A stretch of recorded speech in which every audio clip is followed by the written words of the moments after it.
site de relacionamento na internet.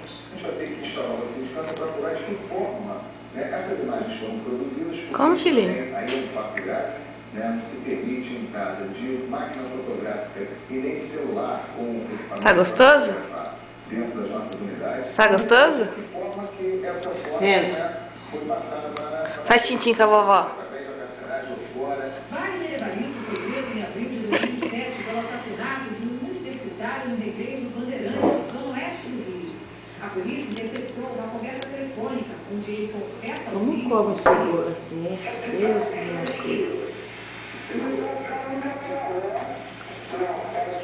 Faz tintim com a vovó.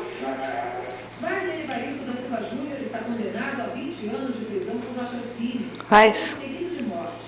Ele cumpre pena na carceragem. Faz tintim. A Polícia Civil abriu uma sindicância para apurar os abusos. Tá pensando E que decidiu cebola. transferir o preso para uma penitenciária. O sistema prisional, ele não quer Manda um beijo pra mamãe. fazer para ele sofrer. Pra mamãe, piscadinha.